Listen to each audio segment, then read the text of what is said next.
So far, we have about 4,000 kilometers of fiber under our belt, both in metro and in long distance. We're the largest metro operator in Abuja.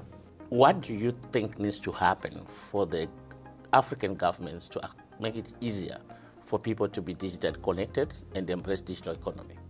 Over the last few years, we've seen great growth in submarine cables, right? Yeah. There's virtually no coastal country in Africa that doesn't have a landing station or doesn't have capacity landing at the shore.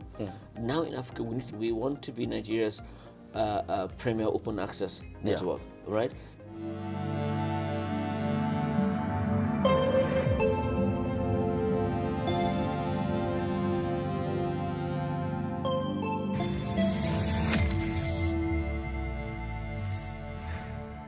Ibrahim, you are one of the few players in the fiber sector, like if I can put it, the small, medium guys or medium-sized guys. Can you tell us kind of projects you're undertaking in Nigeria and what you are doing as a BCN? So BCN has 3 licenses. It has a national long-distance operator license, a national metro operator license, and an ISP license. This allows us to provide connectivity solutions, and this can be dark fiber, it can be lit fiber, and also FTTX, FTTH, right? To our various verticals, right? It's a 15-year-old company, right? And really it's a pioneer in fiber in Nigeria. We're proud of that, about our pioneering status and our innovative way, that we've approached the market. So far, we have about 4,000 kilometers of fiber under our belt, both in metro and in long distance. We're the largest metro operator in Abuja, right? And we have long distance fiber in the northwest, north central, and southeast of the country. And we take great pride in that, this transformative infrastructure, right, is impacting our societies, by bridging the digital divide, right? I'm bringing, real digital products and services, right, to the communities.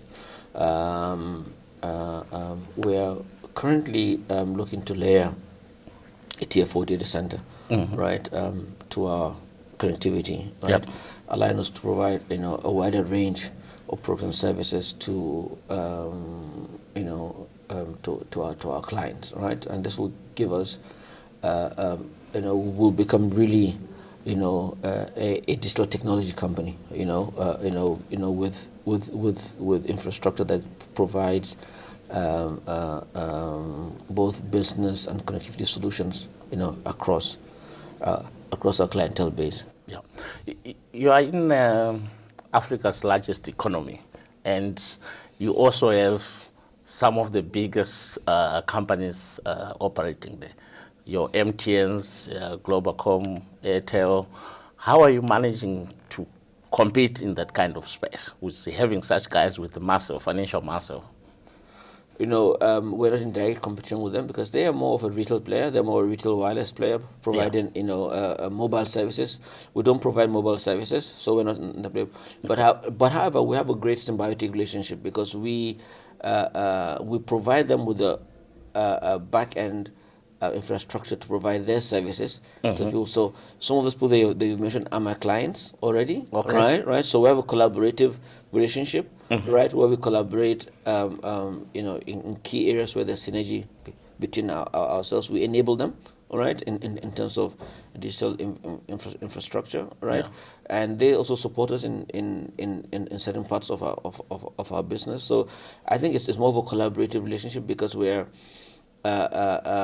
complement each other rather than compete against each other. Okay, interesting.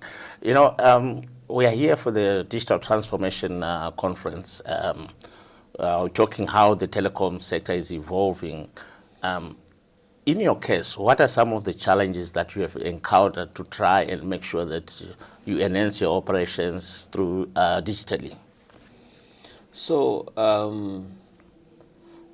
both internally and externally. Yeah. Internally, of course, being a digital company, we've tried to also to use digital tools to drive our business. AI to help us with our operations, right? We automate a lot of our processes and that. So we use that to ensure that we give our customers the best experience, right, in the most efficient and effective way. Externally, we have been engaging with, for us, the key ecosystem, the regulators, our fellow compatriots, right? Okay, and also the government, right? For us to align around the fact that, look, we must further entrench, enhance and expand the digital ecosystem for the benefit of everybody. I mean, it's called the fourth industrial revolution, right? Revolution, yeah. Right? Yeah. And the good thing about it is that, unlike the previous industrial revolutions that were really, I think, heavily based on certain kind of infrastructure, factories and so, this really is democratized. The internet is, once you have access into the internet, it's the same thing as you have as anybody anywhere in the world. Yeah, that was interesting. What do you think the future of connectivity is like for Africa? I think that I think that it's one of the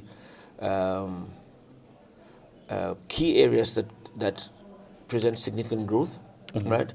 Because it's still below what it should be. We have a huge gap, particularly middle mile. Africa has, over the last few years, we've seen great growth in submarine cables, right? Yes. There's virtually no coastal country in Africa that doesn't have a landing station or doesn't have capacity landing at the shore. Now in Africa, we need to get that capacity to where it's needed, right? Into the country. And that's where we are playing. And that's where our focus is. We want to be Nigeria's premier open access network, right? To ensure that the people benefit, right, from this capacity that's at the coast. Speaking to some of the guys here, one of the challenges that most companies are facing is the regulatory environment, whether you're trying to put infrastructure or get licenses and all those kind of things.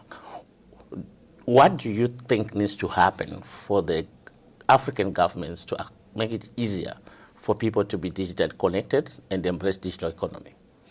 So I think two things. I think, to be fair to the regulators, they've been significant improvement over the years around regulation. But that said, and this is, I think, across the world, regulators will struggle to catch up with the market. Markets tend to move faster than regulation. So they need to continue to be regulatorily light, right? But also, I think that they need to have greater collaboration across the continent, so there's greater harmonization, right? And there's a greater alignment, right, as to continental goals, right? Because the connectivity that we're talking about isn't just in country; it has to be across countries. Right. So therefore, that's where I think the regulators need to really focus on to ensure that we have great commonality and similarity across the whole of the continent, right? And also to learn from each other, right? Because some are ahead of others. So with that, I think we can have a robust, right, supporting regulation. Yes. On the back of that, do you think there's a greater appetite from African governments to try and embrace digital economy and try and probably facilitate its development so that more people can be employed, more people can be taken up? Or do you think there's that kind of appreciation? I think African governments are beginning to fully appreciate the need for digitization, right? I think that you know, from a continent-wide perspective, right, there's a lag. You know, if you look at the continent as a whole, some are far ahead of others, right? And government needs to understand that when you talk about e-government, right, it goes beyond some revenue-enhancing solutions that they've embraced. This is about citizen engagement, right, and overall socio-economic, you know, development for the citizens. E-government we must ensure that when governments digitize, they impact health, they impact education, they impact agriculture, right? Because these are the biggest pain points we have across Africa, you know? And they must, you know, also ensure that their services become more effective or more efficient, right? Okay? There's a greater citizen to government, you know, engagement, right? So I think that, you know, government needs, you know, and you know, they are also a great demand, you know, a great demand of, or the demand of products and services, right? So I think that, you know, they play a very critical role, and they need to understand that and you know, and try and rise up to the occasion. In conclusion, what should Nigerians expect from BCN in the near term? Well, I mean, we want to ensure, because we want to ensure that every Nigerian citizen, right, has equal and unfettered access, right, to the digital world, right. And for us, that's, you know, that's our focus, that's our aim. We want to ensure that, you know, the whole length and breadth of the country, people have a right and have access, right, to this digital space to ensure that they realize their potential. And for us, that's our key focus. Ibrahim, thank you so much for your time.